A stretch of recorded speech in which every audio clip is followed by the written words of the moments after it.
बड़े बड़े पॉडकास्ट देखने का टाइम नहीं है, कोई बात नहीं, ये चैनल को सब्सक्राइब कर लो। पॉडकास्ट की जो सबसे बेस्ट बातें होगी मेरे पॉडकास्ट की, वो इस चैनल पे मैं डालता रहूँगा शॉर्ट क्लिप्स में, ताकि आप शॉर्ट टाइम पे बहुत सारी नॉलेज गेन कर सको। Now let's start. भाई अगर मैं इससे रिलेटेड ही पूछूँ, आपका थोड़ा सा हटके है लेकिन लाइफ से रिलेटेड ही है, कि सबसे वर्स्ट आपके लाइफ का एक्सपीरियंस अगर आप बताना चाहो क्या था, और सबसे बेस्ट, दोनों कॉन्ट्रास्ट चाहिए। अच्छा, okay. Worst experience of my life was when I lost my mother during COVID. It was very tough. तो भगवान किसी को ना दिखाए ये दिन कि जब पेरेंट्स जाते हैं तो बहुत बहुत आई थिंक मुझे लगता है कि वो मोमेंट मेरे पास साथ में अभी तक है, तो बहुत टफ था। और best moment of my life was जब मेरी बेटी पैदा हुई तो जब when I lost my mother, उसके बाद उसी के कुछ ही महीने बाद मेरी बेटी हुई, तो हमें लगता है कि साक्षात वापस आ गई है हमारी। जब भाई वो बुरा वक्त था, मॉम नहीं थे, गुजर गए, तो उसको कोप अप कैसे किया? कुछ ऐसा सजेशन देना चाहोगे? क्योंकि आई थिंक काफ़ी टफ होता होगा ये बहुत से लोगों के लिए। मैं सच बताऊं तो कोप अप करने का मैं ना बहुत बिजी रहा, उसके बाद और भी ज़्यादा बिजी हो गया। मैंने अपने आप को बिजी कर लिया काम में, सो दैट मैं अपना माइंड वहाँ से थोड़ा सा हटाऊं। क्योंकि क्या था कि बहुत मुश्किल होता है ये, मतलब सोचा नहीं था ना कि यार जो बचपन से आज तक देख रहा है आपको आपका केयर कर रहा है, सब कुछ है, वो अचानक से चला जाता है, तो आपको ना बड़ा आप वो क्योंकि ना वो गैप फिल नहीं हो सकता। मतलब ये सवाल मुझे किसी ने अब तक नहीं पूछा है, सच बताऊं तो ऑनेस्टली, और मेरे को पता भी नहीं मुझे क्या बोलना है। बड़ा डिफिकल्ट टाइम था वो, बहुत डिफिकल्ट।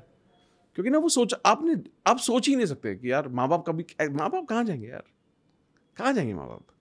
तो पहले हम बोलते थे कि यार, माँ बाप भी बोलते ना कभी कभी कि बेटा जब हम नहीं होंगे ना तब समझ में आएगा तुम्हें, और हम लाइट लेते हैं, अरे कहाँ जाओगे, यही तो आप। लेकिन people who lose their parents, उनको समझ में आता है। तो मेरे को उस वक्त समझ में आया कि जब मम्मी पहले बोलती थी ऐसी गुस्से में बोल देती थी, तो मुझे अब समझ में आया कि यार उसका मतलब क्या है। कि यार आई थिंक मुझे लगता है कि माँ बाप का होना आपकी लाइफ की सबसे बड़ी ब्लेसिंग है। बहुत सारे लोग बोलते हैं कि माँ बाप गुस्सा करते हैं, गालियाँ देते हैं, डांटते हैं, ये करते हैं, कंट्रोल करते हैं, लेकिन मुझे लगता है कि कोई बात नहीं, उनका होना फिर भी बहुत बड़ी ब्लेसिंग है। तो आई थिंक मैंने शायद अपना माइंड डाइवर्ट करने की कोशिश की बहुत ज़्यादा, कि मैं बाकी चीज़ों में बहुत ज़्यादा बिजी हो जाऊँ।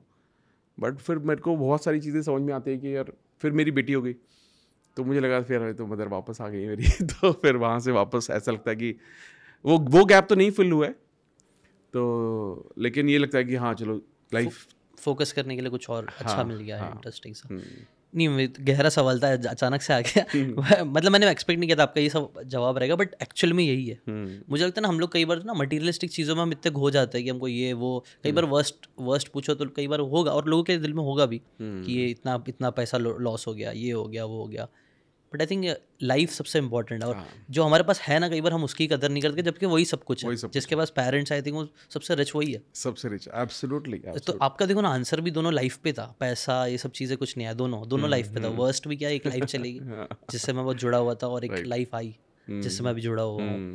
आई थिंक है ना, हम लोग घुमा फिरा के हम लोग मतलब कई बार अगेन सुपरफिशियल चीज़ों में इतने फंसे रहते हैं, लेकिन जो रियल चीज़ें रहती है हम उस पर ध्यान नहीं दे पाते। क्योंकि मेरे को भी ये महसूस होता है कि रिलेशनशिप को या अपने आसपास के लोगों को मैंने बहुत अलग तरह से देखना शुरू किया उसके बाद।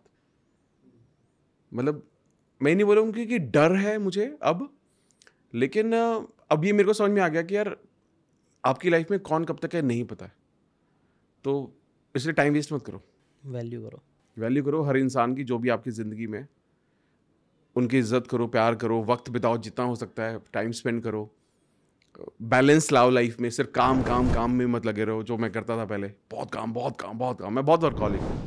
लेकिन ना मुझे अब लाइफ में बैलेंस का मीनिंग मेरे को समझ में आ गया उसके बाद, और ये समझ में आया कि सबसे बड़ी जो दौलत है वो लोग हैं आपकी ज़िंदगी की, स्पेशली आपके क्लोजेस्ट ऑफ पीपल, आपकी close family and your closest of friends.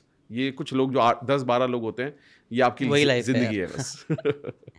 नहीं, टू बी ऑनेस्ट, कितने सारे एक्सपेरिमेंट्स, कई सारी चीज़ें ये चीज़ बताती है जो आप बोलते हो भाई, वही ज़रूरी है, वही सबसे इंपॉर्टेंट, लेकिन हम लोग उसकी कदर नहीं करते। अगर आपको ये बातें काम की लगी होगी तो do check out the full podcast यार, जाके देखो, डिटेल में चीज़ों को समझो, तब ज़्यादा अच्छे से समझ में आएगा, ज़्यादा अच्छे से आप अपनी ज़िंदगी में चीज़ें अप्लाई कर पाओगे। Thanks so much and subscribe this channel.